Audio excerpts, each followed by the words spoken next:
The Three Gorges Dam, which is nearly 1.5 miles long and taller than the Washington Monument, was strategically placed on the Yangtze River in China's Hubei province to control flooding and generate electricity to power the country's rapid industrialization.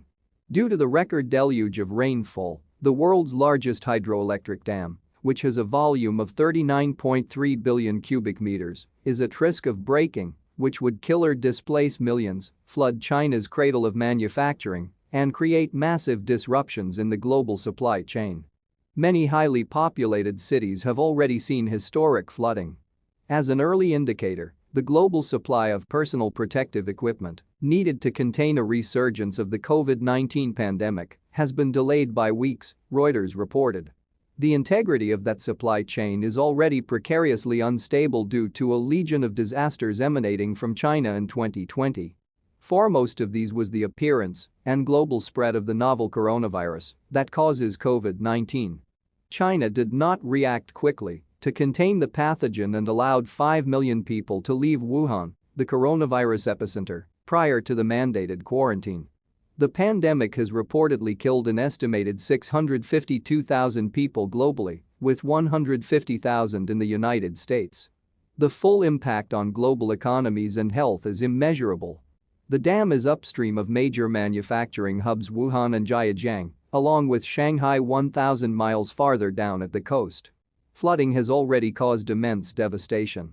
The US is also at odds with China due to grievances ranging from intellectual property theft to human rights abuses.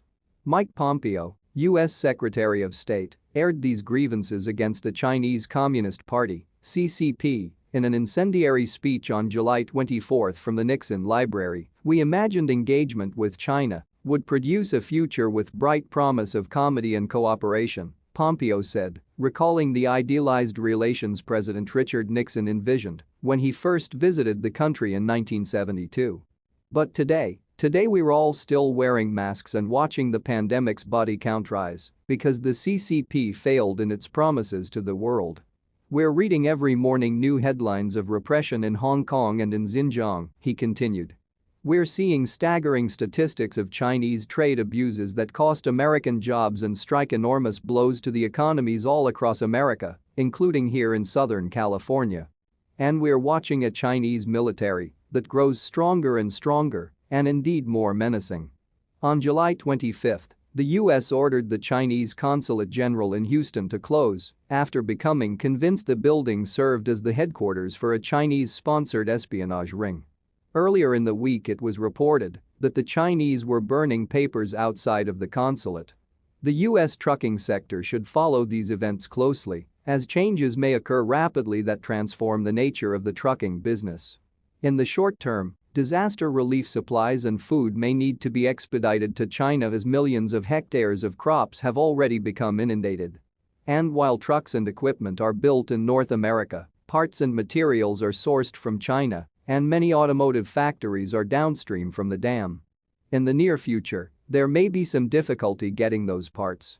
It's also extremely difficult to get any substantial facts out of China concerning the flooding.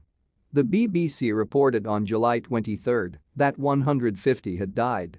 On July 5, Reuters said that 130 had died. Between July 5 and 23, severe flooding ravaged the countryside, with the Three Gorges floodgates opening up to prevent overflow. An estimated 38 million people were displaced, and 28,000 homes were destroyed, so the low death count should be met with some skepticism.